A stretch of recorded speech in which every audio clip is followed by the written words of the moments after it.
Alléluia, Seigneur. Merci pour ta grâce, Père. Merci pour ce temps, Père éternel, que l'on passe ensemble, Seigneur Dieu, dans ta présence, en train de parler de toi.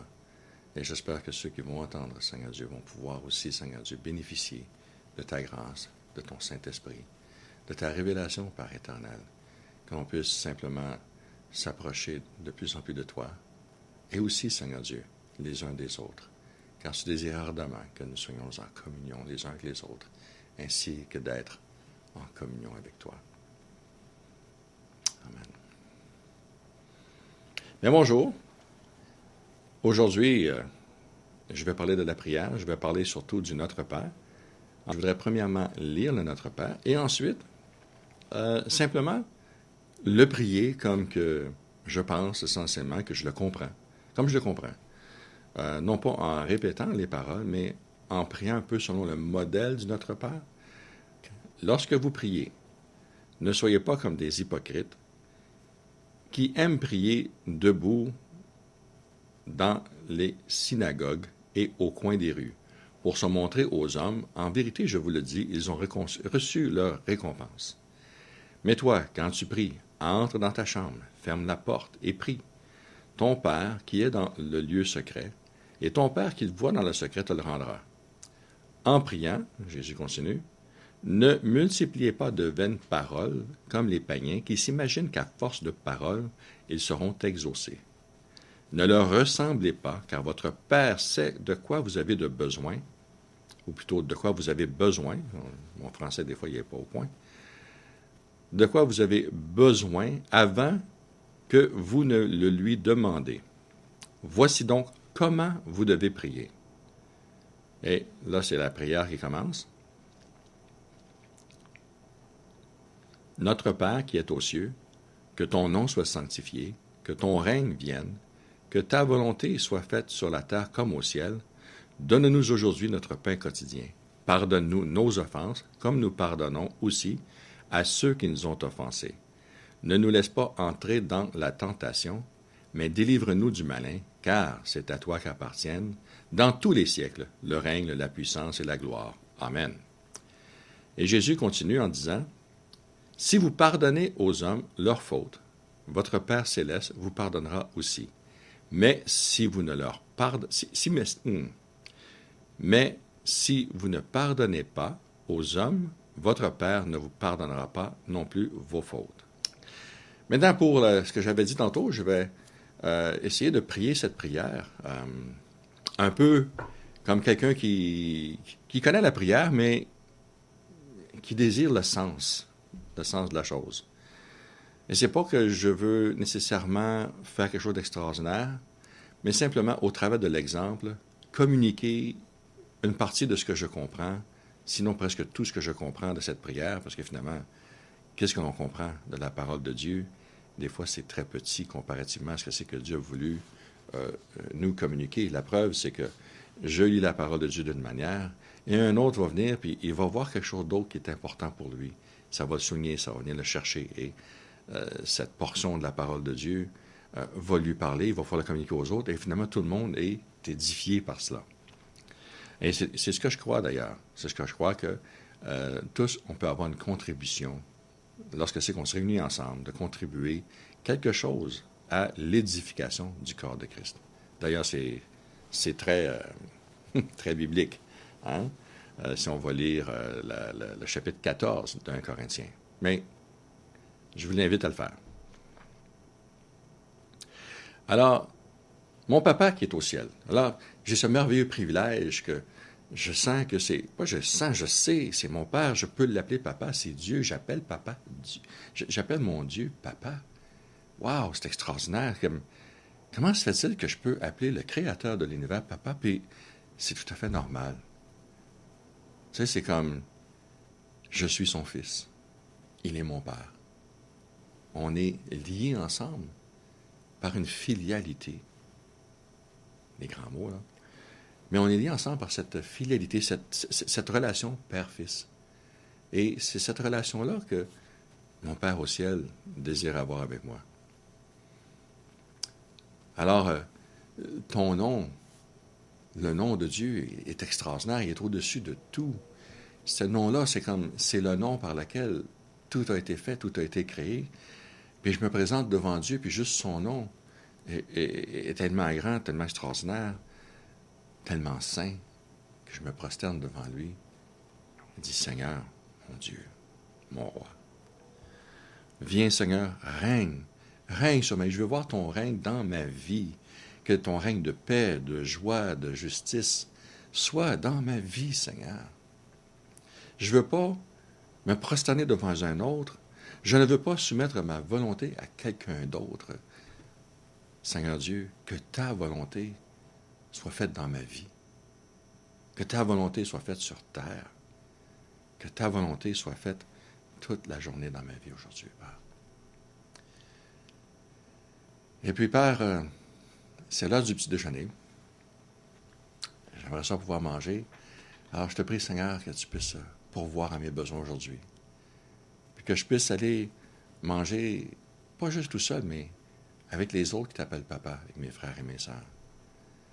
Et puis là, confortablement assis à la table, en train de manger avec mes frères et mes sœurs, tu me rappelles, Seigneur, que ah, il y a un frère ici, j'ai quelque chose contre lui. On est séparés par quelque chose. Alors tu me rappelles, Seigneur, que moi aussi j'ai péché contre toi. J'ai des fautes envers toi. Et Seigneur Dieu, ces fautes-là, c'est comme, ils me séparent de toi. Mettre une séparation, moi, que je te demande pardon, Père, pardonne-moi pour mes fautes. Elles sont énormes, tu es seul qui est saint. Ton nom saint est venu déjà me convaincre de pécher. Seigneur Dieu, je te prie, Père, de pouvoir pardonner toutes mes fautes. Comme je pardonne. Comme c'est dur, Seigneur, c'est dur de lui pardonner, là, parce que ce qu'il a fait, c'est grave, lui.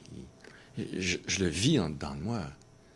Mais néanmoins, Seigneur, notre communion est brisée, notre communion est séparée. Comme la mienne était séparée de la tienne, tu me pardonnes, Seigneur. Alors que, Seigneur Dieu, que je puisse pardonner à mon frère aussi. Que mon frère qui est assis là puisse recevoir ce pardon de ma part. Frère, je te pardonne.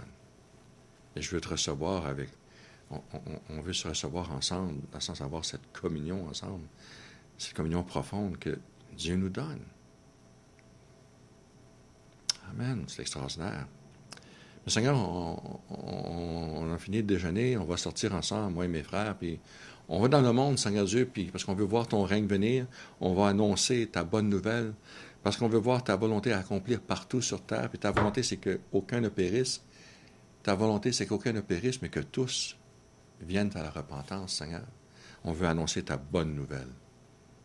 Mais l'ennemi, il est là, puis il est là, puis il guette, il est aux aguets, Seigneur.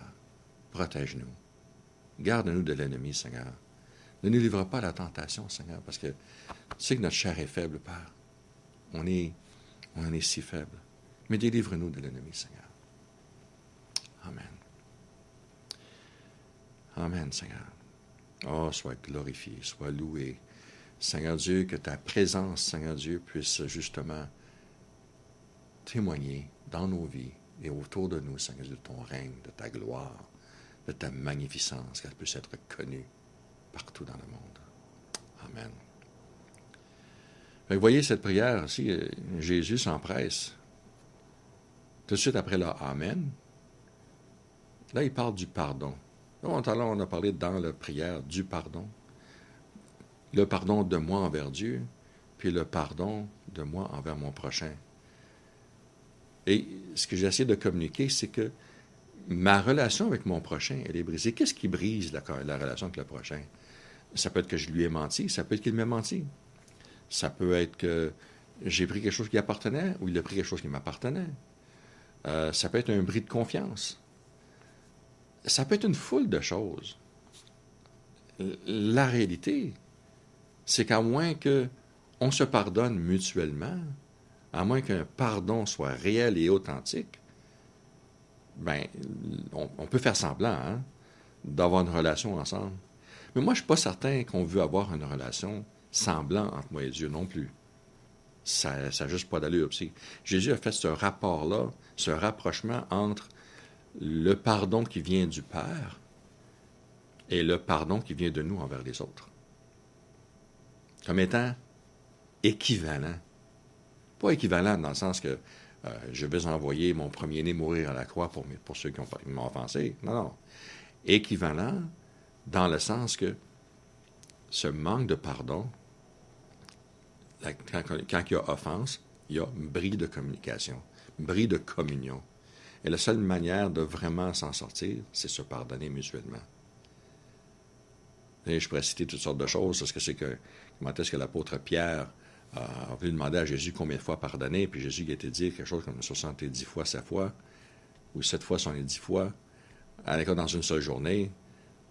Essentiellement, ce n'est pas le chiffre lui-même qui est important, c'est de réaliser qu'il n'y a pas vraiment de limite. Autant de fois que ton frère vient te demander pardon. On peut-tu s'imaginer quelqu'un qui vient te demander 490 fois pardon à tous les jours? Wow! Juste ça semble pénible. Mais l'idée, c'était pas cela. L'idée, c'est que il n'y avait pas vraiment de limite au pardon. Alors, je relis les paroles de Jésus.